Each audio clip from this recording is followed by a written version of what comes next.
sa kamatayan. Alleluia, alleluia. In the name of the Father, and of the Son, and of the Holy Spirit, Amen. the grace and peace of our Lord Jesus Christ, the love of God, and the fellowship of the Holy Spirit be with you all. And with your spirit. To prepare ourselves to celebrate the sacred mysteries, let us first call to mind our sins and ask the Lord for pardon and mercy. We humbly say, I confess to Almighty God and to you, my brothers and sisters, that I have greatly sinned in my thoughts and in my words, in what I have done and in what I have failed to do, through my fault, through my most grievous fault.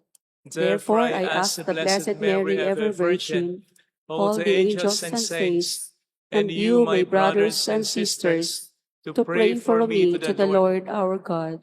May Almighty God have mercy on us, forgive us our sins, and bring us all to life everlasting. Amen.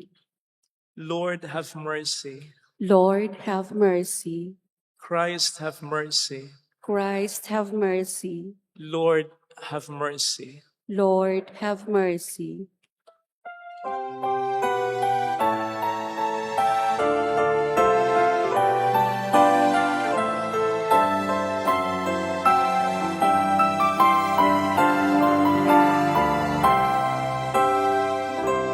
Luwalhati sa Diyos sa kaitaasan, karoon sa lupa ay kapayapaan. Pinupuri ka't ipinagparangal, sinasamba ka langit sa dakila mong kalwalhatian. Panginoon naming Diyos sa rin ng langit, Amang makapangyarihan, Panginoon Jesucristo, bugtong na anak ng Diyos, Kordero ng Ama. Ikaw na nag-aalis ng mga kasalanan ng sanlibutan. Tanggapin mo ang aming kahilingan, ikaw na naluluklok sa kanan ng Ama.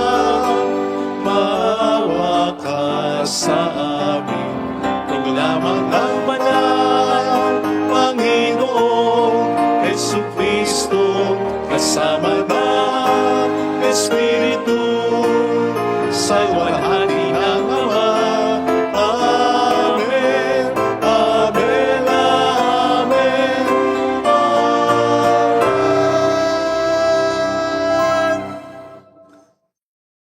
Let us pray. Almighty, ever-living God, lead us to a share in the joys of heaven, so that the humble flock may reach where the brave shepherd has gone before, who lives and reigns with you in the unity of the Holy Spirit, one God, forever and ever. Amen.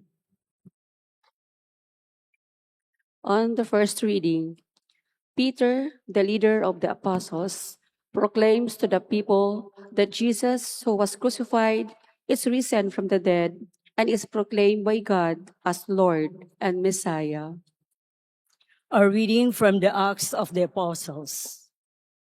Then Peter stood up with the 11, raised his voice, and proclaimed, "Let the whole house of Israel know for certain that God has made both Lord and Christ, this Jesus whom you crucified."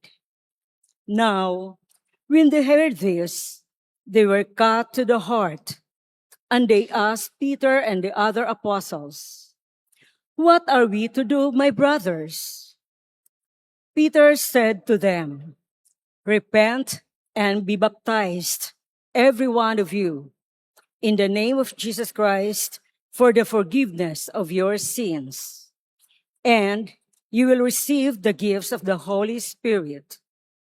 For the promise is made to you and to your children and to all those far off, whomever the Lord our God will call." He testified with many other arguments and was exhorting them, "Save yourselves from this corrupt generation." Those who accepted his message were baptized, and about 3,000 persons were added that day. The word of the Lord. Thanks be to God. The Lord is my shepherd. There is nothing I shall want. The Lord is my shepherd. There is nothing I shall want. The Lord is my shepherd. I shall not want. In verdant pastures, he gives me repose. Beside restful waters, he leads me. He refreshes my soul. The Lord is my shepherd. There is nothing I shall want. He guides me in right paths for his name's sake. Even though I walk in the dark valley, I fear no evil, for you are at my side, with your rod and your staff that give me courage. The Lord is my shepherd. There is nothing I shall want. You spread the table before me in the sight of my foes. You anoint my head with oil. My cup overflows. The Lord is my shepherd. There is nothing I shall want. Only goodness and kindness follow me all the days of my life, and I shall dwell in the house of the Lord for years to come. The Lord is my shepherd. There is nothing I shall want. On the second reading, Jesus bore our sins on the cross, suffering for us sinners. He is the shepherd who gave his life for us. In turn, we should come back to him to receive healing. A reading from the first letter of Saint Peter. Beloved, if you are patient when you suffer from doing what is good, this is a grace before God. For to this you have been called, because Christ suffered for you, leaving you an example that you should follow in his footsteps. He committed no sin, and no deceit was found in his mouth. When he was insulted, he returned no insult. When he suffered, he did not threaten. Instead, he handed himself over to the one who judges justly. He himself bore our sins in his body upon the cross, so that free from sin, we might live for righteousness. By his wounds you have been healed, for you have gone astray like sheep. But you have now returned to the shepherd and guardian of your souls. The word of the Lord. Thanks be to God.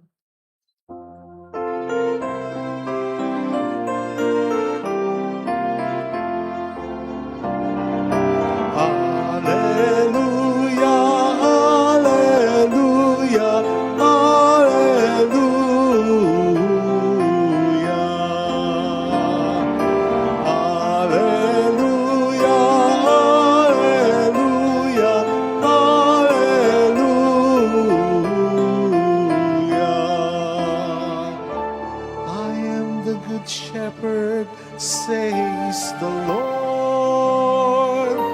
I know my sheep, and mine know me. Alleluia, alleluia, alleluia.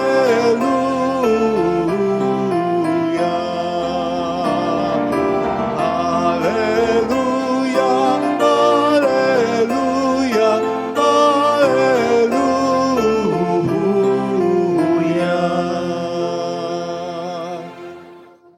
The Lord be with you. And with your spirit. A reading from the Holy Gospel according to John. Glory to you, O Lord. Jesus said, Amen, amen, I say to you, whoever does not enter a sheepfold through the gate, but climbs over elsewhere is a thief and robber.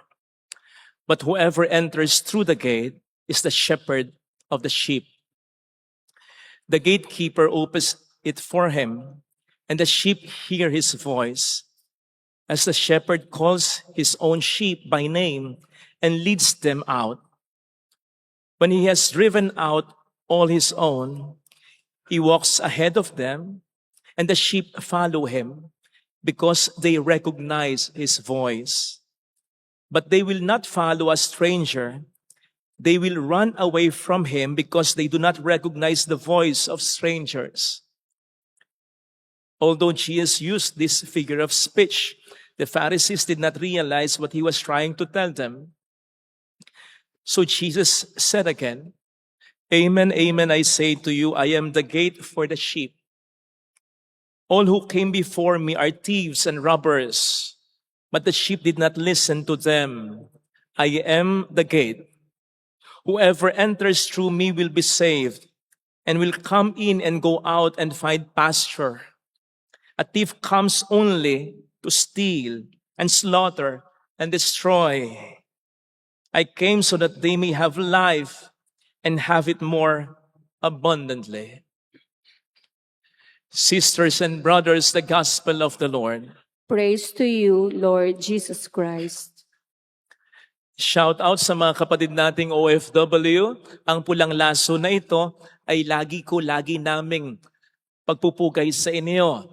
Salamat po sa sakripisyo niyo para sa inyong pamilya at para sa bayan na ito. Salamat din po sa mga nagpapakatino na alagad ng batas, pulis, sundalo at navy, mga bumbero, mga guro, salamat din po sa inyo. Welcome sa Our Lady of Lasalle at Quasay Parish, kung saan ayos lang pong umiyak. Samahan tayo ng mahal na ina sa pag-iyak at sa pagdarasal upang maging maayos ang lahat. Ano nga po ba ang palatandaan ng isang tao ay nakikinig talaga? Sapat na bubang nakatingin siya, nakatitig sa atin, walang ibang ginagawa, tumatango, umiiling, nagka-clarify, nagpa-paraphrase ng mga sinasabi natin, tumatanda ng mga detalye ng mga sinasabi natin. Sapat na po ba natanda ito para sabihin ang tao nga ay nakikinig sa atin? Alam po ninyo, personally, natutuwa ako kapag nagsisermon ako at ganyan. Focus kayo.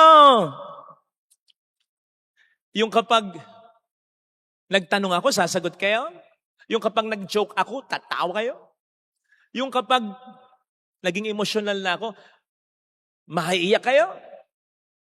Yung kapag tapos ng misa, either directly or indirectly or kaya sa social media, sasabihin nyo, na-appreciate ninyo, natatandaan nyo yung mga sinabi ko? Gusto ko yun. Kasi feeling ko lang naman, nakikinig talaga kayo. Pero alam po ba ninyo, na wala sa isa man sa sinabi ko, ang pinakabatayan ng tunay na pakikinig ng isang tao? Oo, wala sa isa man sa sinabi ko. Kaya nga sabi ko, feeling ko lang, nakikinig kayo, feeling lang. Di ako sure. Narinig kasi natin sa ating ebanghelyo, ang sabi mismo ng ating Panginoong Jesucristo, ang kanyang mga tupay, tinatawag niya at sila ay sumusunod naman sa kanya. Tinatawag, sumusunod naman sa kanya. Yun ang tanda ng tunay na pakikinig. Pagsunod. Because you see, ilapat natin sa ating sariling karanasan as regards the Word of God. I think you will all agree with me. Well, agree with me sapagkat ito ang sinasabi ng banal na kasulatan. God's Word is powerful. Hebrews 4:12, it is alive and active.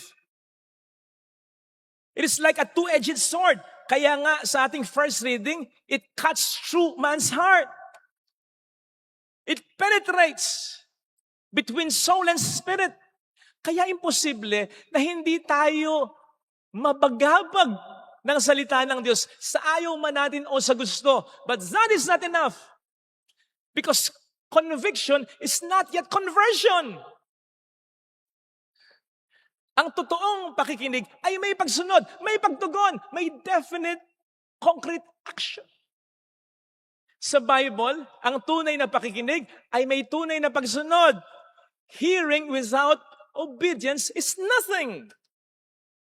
When you are just touched and not moved, when you are just entertained and not changed, when you are just informed and not transformed, para ka lang nakarinig ng tunog sa tenga mo pag ganyan, pero dahil hindi mo naman pinapasok sa puso mo, hindi mo naman pinakaisip-isip at tinugunan, hindi wala lang. Sayang lang din yan. Gaano man kapangyarihan ang salita ng Diyos na yan, sapagkat meron tayong kalayaan at ginagalang ng Diyos siya. Kapag ganyan ang laging nangyayari, manapa, siguro wag na lang tayo makinig. Mas mabuti pa eh. Bakit? Sa kadahilan ng may dalawang panganib. Unang panganib, pwedeng isipin natin na dahil tayo nakakapakinig ng salita ng Diyos, okay na. Hindi po yan okay sa Panginoon. Hindi po yan sapat para sa Panginoon. Sapagkat ang Panginoon ay hindi naman katulad ko na basta nakikinig kayo dito, okay na. Bakit? Hindi ko naman alam ang gagawin niyo pagkatapos nito eh. Pero alam niya. He knows. Kung may epekto sa'yo, kung may pagtugon kang ginawa, sa sinabi niya sa mabuting balita. Alam niya kung nagbabago ka na. Alam niya kung inaalis mo na ang masamang ugali mo, ang pagmumura mo, ang galit, inanakit sa puso mo. Alam niya kung nag-move on ka na kasi in-inspire ka niya eh. So tinitingnan niya, nag-move on na ba to? Lumalaban na ba sa buhay? Nagtitiwala na ba sa akin to? Alam niya. So hindi sapat sa kanyang nakikinig ka lang. Tinitingnan niya, tumutugon ka ba? Sapagkat yun ang tunay na pakikinig. Ang kanyang salita, with that ay nasusulit. Ikalawang panganib, maging manhid tayo sa salita ng Diyos dahil pirmis nating hindi sinusunod ang kanyang salita o kanyang utos. Yung bang mawala na ito ng dating sa atin kasi nasanay na tayo na hindi ito pinapansin. Yes, it will still get our attention. Sabi ko nga dahil makapangyarihan ang salita ng Panginoon. But because we are continuously ignoring it, ang nagiging epekto, nawawala ang epekto nito unti-unti sa atin. To the point that it will no longer encourage us, challenge us, and even convict us. Not because God has stopped speaking, but because we have stopped listening. And when this happens, sinong niloloko natin? Di pa sarili lang natin. Sapagkat maliwanag ang sabi ni James, St. James 1 verse 22, become doers of God's word, not just listeners. Otherwise, you are just fooling, deceiving yourselves. Niloloko nyo lang ang sarili nyo. Kahit na amen pa kayo ng amen, ginagawa nyo pang pampatulog ang salita ng Diyos. Kung hindi naman ito, ninyo tinutugunan, niloloko nyo lang ang sarili nyo. Wala tayong ibang niloloko, kundi ang sarili natin. Sapagkat maliwanag ang alok ng Panginoon para sa mga tunay na nakikinig and therefore sumusunod sa kanyang salita. Anong sabi niya? I came so that they may have life and have it more abundantly. Bigyan sila ng buhay na ganap at kasaya-saya. Ito yung alok niya. Anong klaseng buhay ito? Ganap at kasaya-saya.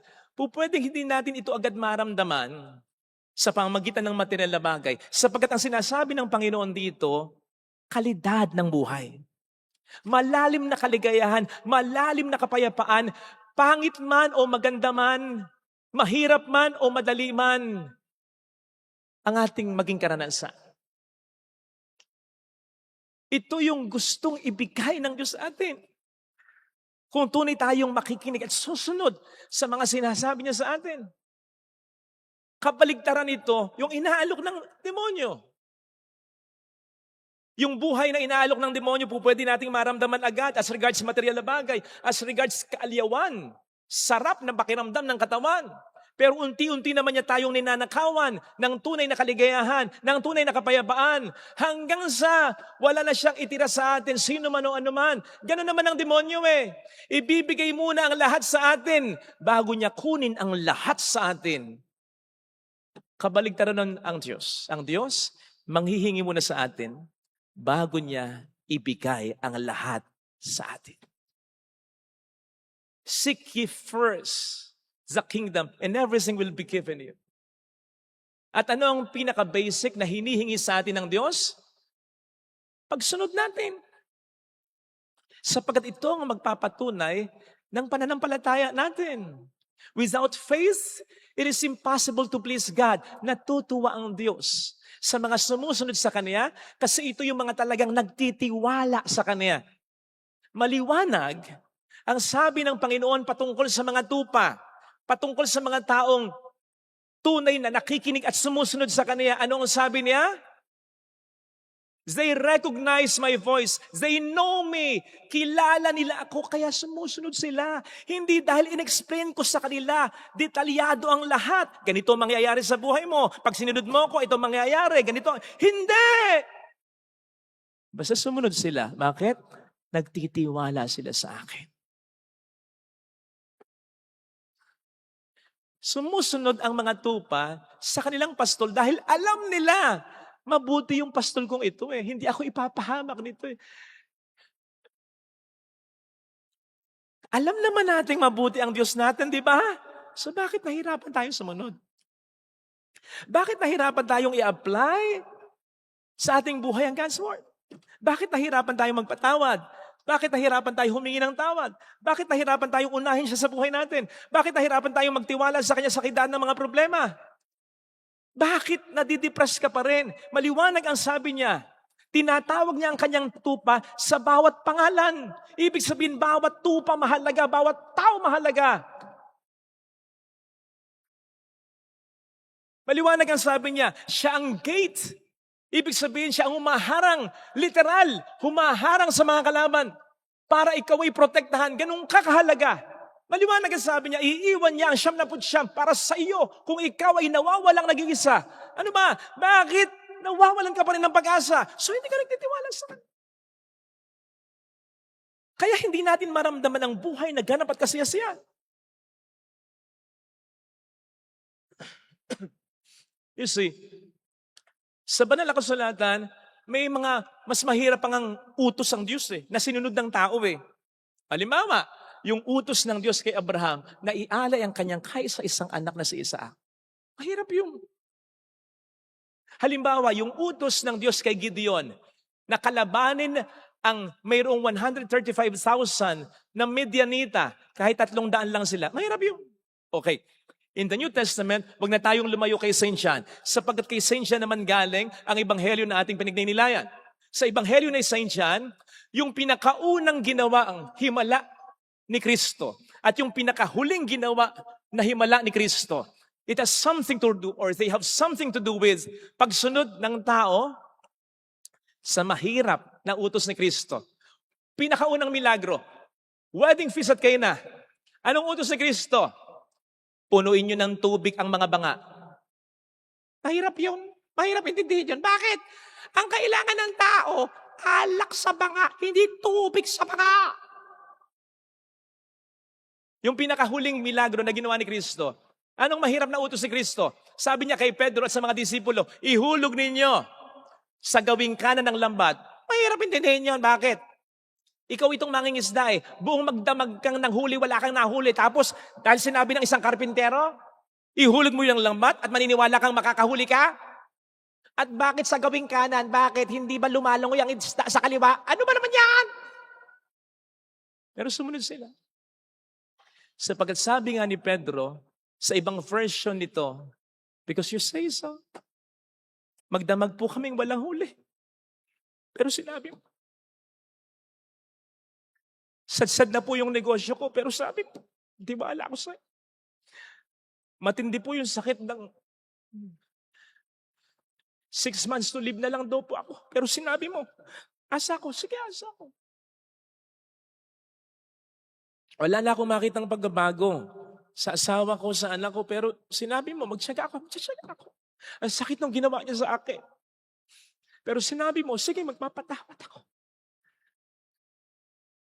Yun ang tunay na pagsunod. At doon nangyayari ang milagro.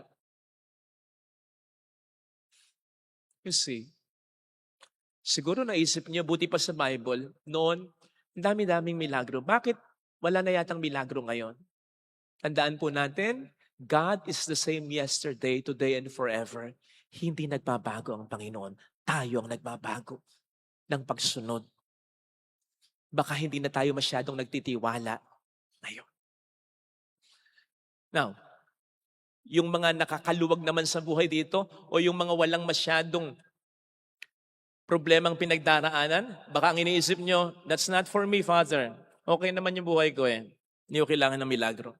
Okay na ako sa buhay kong ito. Kapatid, tandaan mo ang ino-offer ng Diyos na buhay sa iyo. Not just a good life, not even a better kind of life, the best kind of life. May iigaganda pa yung buhay mo. May ilalalim pa yung pananampalataya mo, yung kaligayahan mo, yung kapayapaan.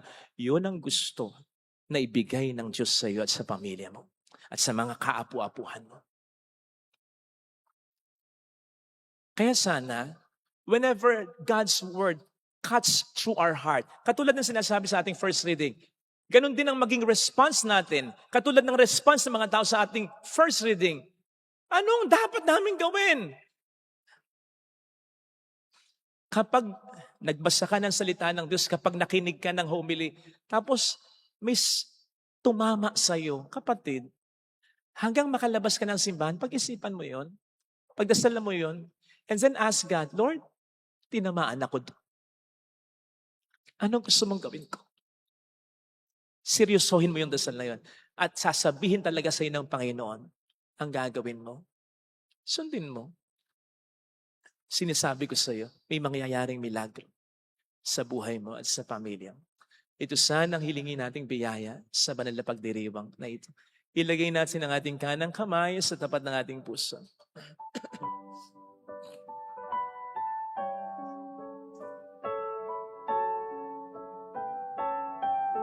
Awitin natin.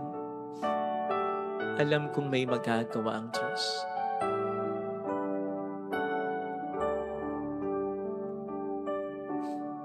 Alam kong may magagawa ang Diyos. Alam kong may magagawa ang Diyos. Alam kong may magagawa Walang imposible sa ang Kanya. Diyos. Kung ako'y magtatapat, Kung ako'y magtatapat sa Kanya'y maglilingkod. sa Kanya'y maglilingkod, Alam kong may magagawa ang Diyos. may magagawa ang Diyos. Alam kong diringgin ng Diyos ang samo ko, Alam kong di sapagkat anak niya ako. ng Diyos ang sabo ko. Alam kong diringgin ng Diyos ang samo ko, Alam kong diringgin ng Diyos ang sabo ko. kung ako'y magtatapat, Kung ako'y magtatapat sa Kanya'y maglilingkod. sa Kanya'y maglilingkod, Alam kong diringgin ng Diyos ang samo. diringgin ng Diyos Pumikit tayo. ang sabo ko. Panginoon, aaminin ko at ito'y hinihingi ko ng tawad sa iyo. Maraming pagkakataon tinamaan ako, nang binasa ko, nang napakinggan ko, pero inignore ko lang. Pinagpag ko lang, pumasok sa isang tenga, lumabas sa kaliwa. Sorry, Panginoon. Kasi mayroon ka palang magandang gustong gawin sa buhay ko. Kung sumunod lang ako, sana, Panginoon, ibalik mo. Sana mula ngayon, tulungan mo ko na masumampalataya na kaya mo ko pinasusunod sa sinasabi mo ay dahil gusto mo na may magandang mangyari sa buhay ko. Wala itong kondisyon, kaya lang kinakailangang sumunod ako sa sinasabi mo. Tulungan mo ko. Hallelujah! Hallelujah. Purihin ang Diyos. Hallelujah! Hallelujah. Siya ay muling babalik sa atin. Siyang nakakaalam ng pinakamakabubuti para sa atin. Kaya nga, kung susundin lang natin ang kanyang sinasabi, may mangyayaring mabuti. Hindi lang mabuti, kundi yung pinakamabuti. We may not know it instantly, pero gradually, mas lalalim yung kaligayahan, mas lalalim yung kapayapaan, mas lalalim ang pananampalataya. Mayroong magandang mangyayari sa iyo. Higit pa sa inaasahan mo. God's word is His love's letter for you. Kung lalapit ka kay Jesus, walang anghel na nagsasabi sa iyo kung anong gagawin mo. Pero nandito, sa salita ng Diyos na buhay ang takdim mo, mayroong magandang mangyayari sa iyo. Simulan nating igalang, pahalagahan ang salita ng Diyos. Kung lalapit kay Jesus, marami tayong mga dasal na nandito na ang sagot. Hindi lang natin pinakikinggan at hindi lang natin sinusunod. Glory to the Father, and to the Son, and to the Holy Spirit. As it was in the beginning, is now, and ever shall be, world without end. Amen. I believe in God, The Father Almighty, creator of heaven and earth, and in Jesus Christ, His only Son, our Lord, who was conceived by the Holy Spirit, born of the Virgin Mary, suffered under Pontius Pilate, was crucified, died, and was buried. He descended into hell. On the third day he rose again from the dead. He ascended into heaven, and is seated at the right hand of God, the Father Almighty. From there he will come to judge the living and the dead. I believe in the Holy Spirit, the Holy Catholic Church, the communion of saints, the forgiveness of sins, the resurrection of the body, and life everlasting. Amen. let us pray to the Lord to send us shepherds after His own heart. With confidence, let us pray. Lord, hear our prayer. Lord, hear our prayer. Inspire our religious, political, and civil leaders a sense of responsibility, service, and respect for the dignity of each person. May they put the good of the people over their personal interests. We pray. Lord, hear our prayer. Have compassion on those who have wandered. Feed the hungry, comfort the weary, and bind up the brokenhearted. We pray. Lord, hear our prayer. Endow your church with vocation to the priesthood and consecrated life who give themselves totally to the cause of the kingdom. We pray. Lord, hear our prayer. Welcome into the eternal pasture of paradise the soul of our departed loved ones, and grant that we may be with them at the end of our earthly pilgrimage. We pray. Lord, hear our prayer. Let us pray for the urgent concerns of our community and our personal intentions. We pray. Lord, hear our prayer. O Father, receive our petitions that we may continue our mission of building your kingdom so that when Jesus, our chief shepherd, appears, we shall receive the unfading crown of glory. We ask this through Christ our Lord. Amen. Offertory.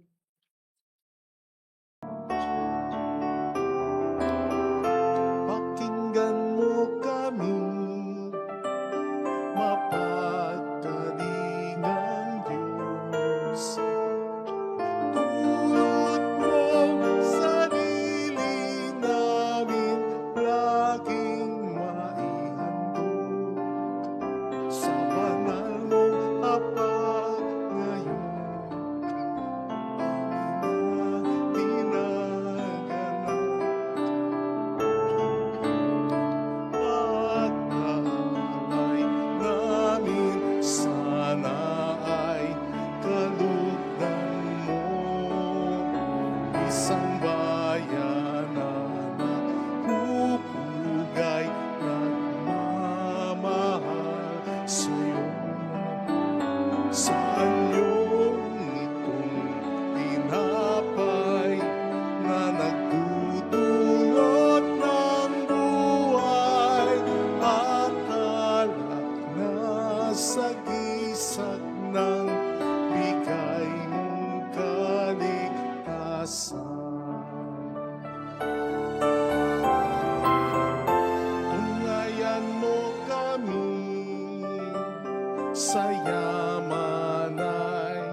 Pray, sisters and brothers, that our sacrifice may become acceptable to God the Almighty Father. May the Lord accept the sacrifice at your hands for the praise and glory of his name, for our good and the good of all his holy church. Grant, we pray, O Lord, that we may always find delight in these Paschal mysteries, so that the renewal constantly at work within us may be the cause of our unending joy. Through Christ our Lord. Amen. The Lord be with you. And with your spirit, Lift up your hearts. we lift them up to the Let us Lord. give thanks to the Lord our God. It is right and just. It is truly right and just, our duty and our salvation at all times to acclaim you, O Lord, but in this time, above all, to laud you yet more gloriously when Christ our Passover has been sacrificed. For with the old order destroyed, a universe cast down is renewed, and integrity of life is restored to us in Christ.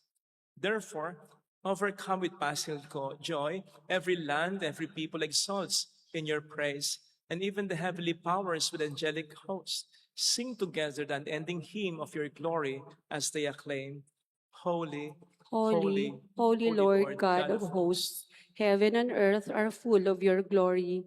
Hosanna in the highest. Blessed is he who comes in the name of the Lord. Hosanna in the highest.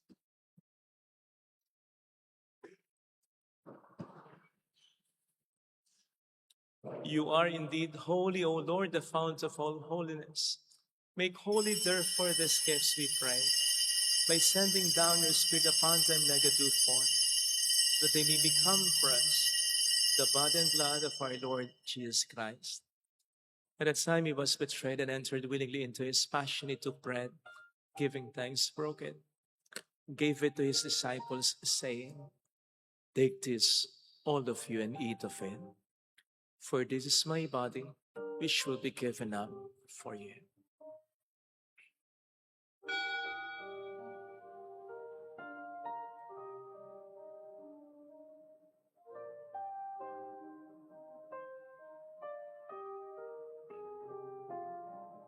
In a similar way, when supper was ended, he took the chalice and once more giving thanks, gave it to his disciples, saying, Take this, all of you, and drink from it. For this is the chalice of my blood, the blood of the new and eternal covenant, which will be poured out for you and for many, for the forgiveness of sins. Do this in memory of me.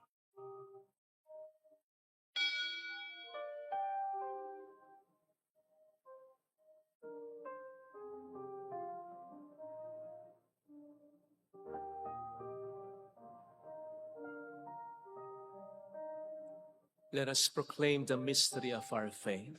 When we eat this bread and drink this cup, we proclaim your death, O Lord, until you come again. Therefore, as we celebrate the memorial of his death and resurrection, we offer you, Lord, the bread of life and the chalice of salvation, giving thanks that you have held us worthy to be in your presence and minister to you. Humbly we pray that partaking of the body and blood of Christ, we may be gathered into one by the Holy Spirit.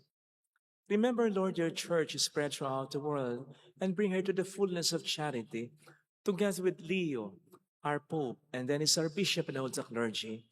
Remember also our brothers and sisters who have fallen asleep in the hope of the resurrection, especially those for whom we will now pray.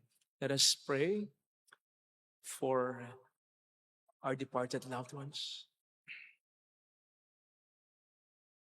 Kindly include the soul of Joyce, Dionga Maria Jose Relito Erickson, Alan, Rodolfo, and all who have died in your mercy. Welcome them into the light of your face. Have mercy on us all, we pray, that with the Blessed Virgin Mary, Our Lady of Lazaret, Mother of God, Saint Joseph, her most chaste spouse, with all the blessed apostles and saints who have pleased you throughout the ages, we may merit to become co-heirs to eternal life and may praise and glorify you through your Son, Jesus Christ. Sa pamamagitan ni Kristo, kasama niya at sa Kanya, ang lahat ng parangal at papuri ay sa iyo, Diyos Amang makapangyarihan, kasama ng Espiritu Santo, magpasa walang hanggan.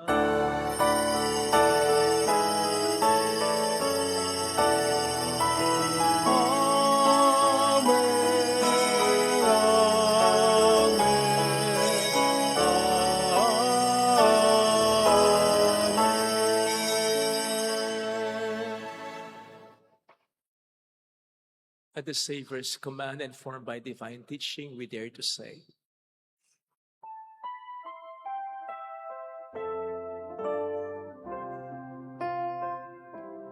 Our Father, who art in heaven, hallowed be thy name. Thy kingdom come, thy will be done, on earth as it is in heaven. Give us this day our daily bread, and forgive us our trespasses, as we forgive those who trespass against us, and lead us not into temptation, but deliver us from evil.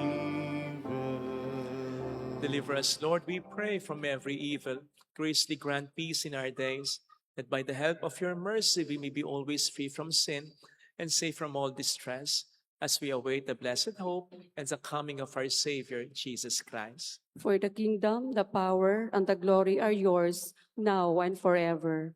Lord Jesus Christ, who said to your apostles, Peace I leave you, my peace I give you, look not on our sins, but on the faith of your church, and graciously grant her peace and unity in accordance with your will, who live and reign forever and ever. Amen. The peace of Jesus be with you always. And with your Let spirit. us offer one another the sign of God's peace. Peace be with you. Kapayapaan po. Peace be with you.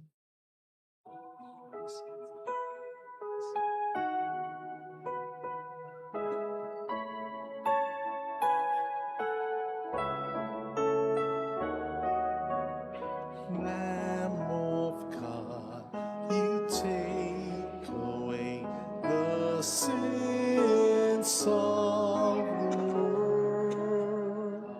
Have mercy on us. Lamb of God, you take away the sins of the world. Have mercy on us.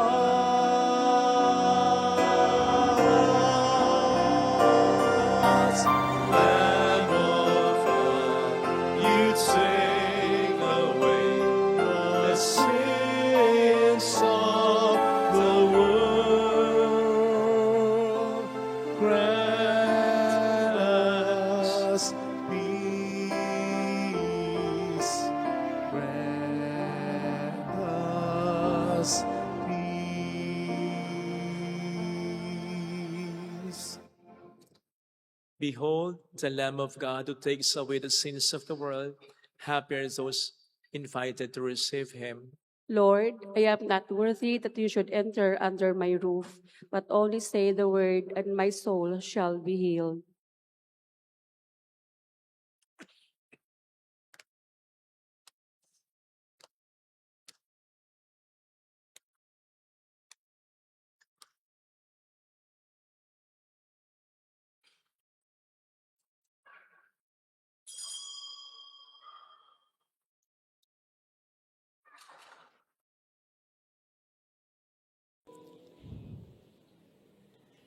an act of spiritual communion. My Jesus, I believe that you are present in the most holy sacrament.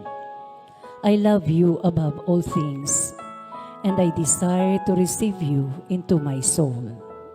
Since I cannot at this moment receive you sacramentally, come at least spiritually into my heart. I embrace you as if you were already there and unite myself wholly to you. Never permit me to be separated from you. Amen. Ako ay kanyang pinagpapahinga sa mainam niyang pastulan.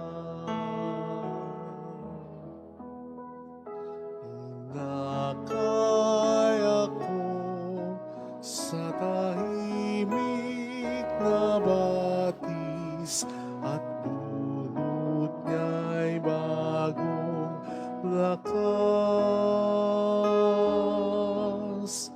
Tapat sa pangakong ako'y sasamahan niya sa tuwid na landas. Ang Panginoon ang aking pastor, hindi ako magkukulang.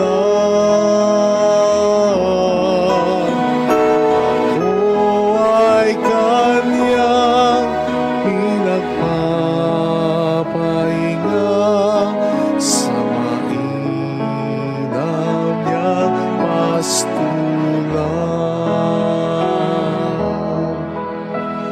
Daan may puno ng dilim mo ni galing, hindi ako mangangamba. Tungkod mo't pamalo ang siyang gagabay sa akin at sa sanggalang tuwina. Ang Panginoon ang aking pastor, hindi ako magkukulang.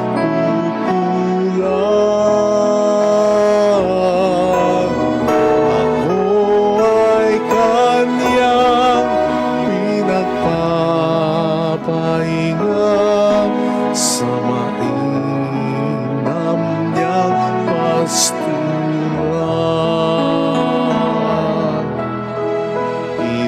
Inakay ako sa tahimik na batis at dulot niya'y bagong lakas. Tapat sa pangakong ako'y sasamahan niya sa tuwid na landas. Ang Panginoon ang aking pastor, hindi ako magkukulang.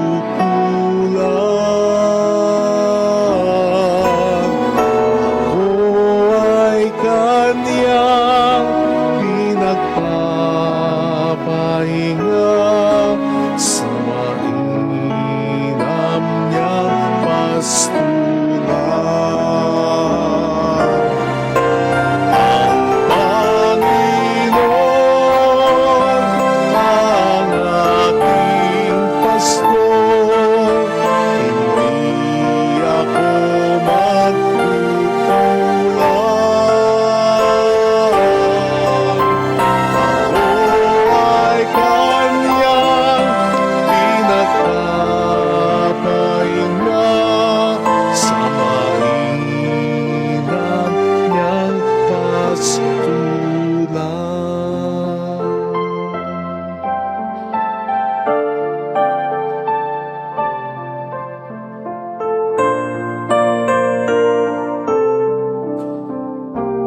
Salamat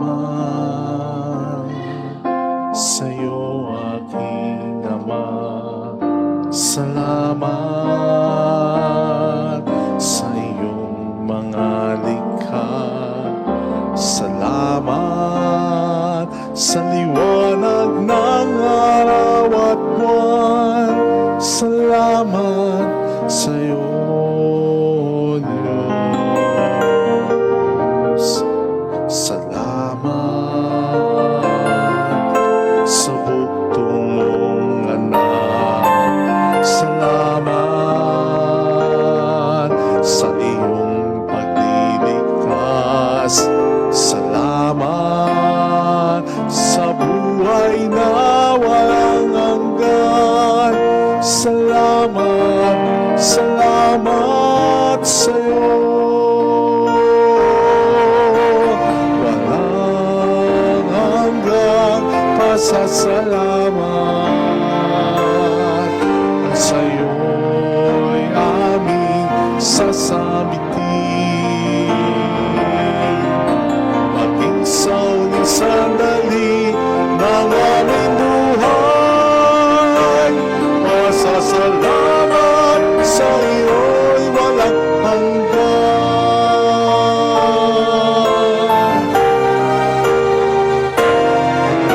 Salamat sa buhay kong ito. Salamat at ako'y uminago. Salamat sa walang hanggang pag-ibig mo.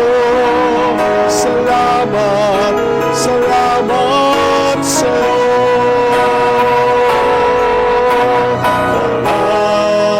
hanggang pasasalamat. Sa'yo'y aming sasabitin. Maging sa uling sandali ng aming buhay. Masasalamat sa iyo'y, masasalamat sa iyo'y, masasalamat sa iyo'y walang hanggan.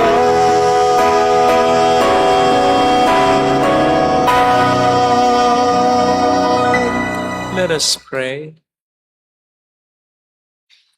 Look upon your flock, kind shepherd, and be pleased to settle in eternal pastures the sheep you have redeemed by the precious blood of your Son, who lives and reigns forever and ever.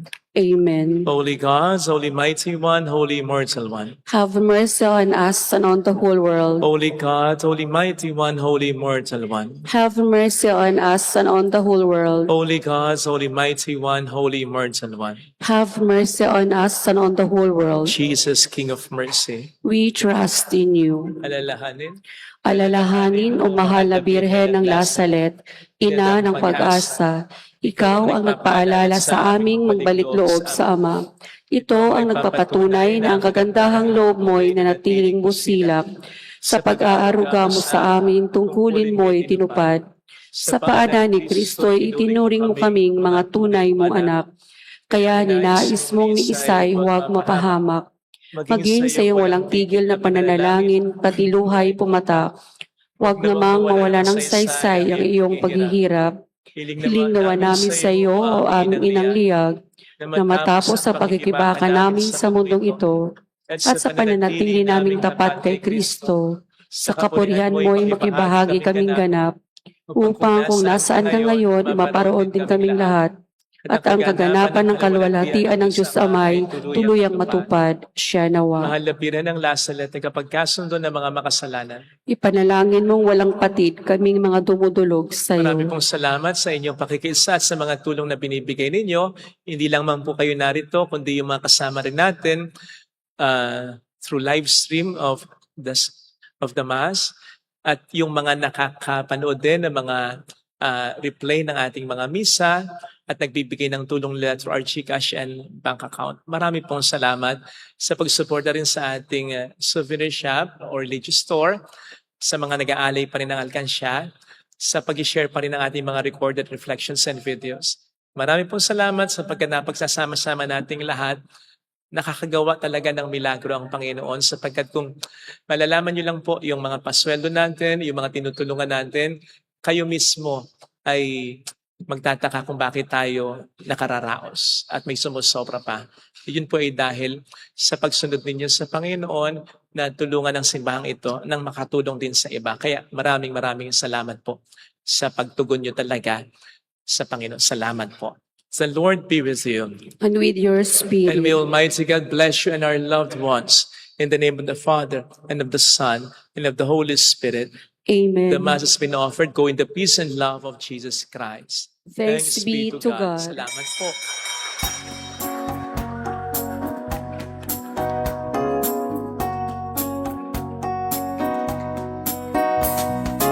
On this day, O Mother of our Lord, we sing you praise for lighting up our way. Yours is this soften up the hearts of men, and they still do today. May our love for you bring comfort in your pain. On this day, O Mother of our Lord, we sing you praise for lighting up our way.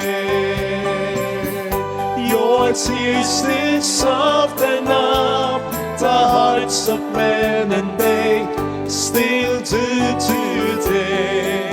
May our love for you bring comfort in your pain. Thank you, Ma'am Mary. Salamat po. Lapit po yung magpapabless ng religious items.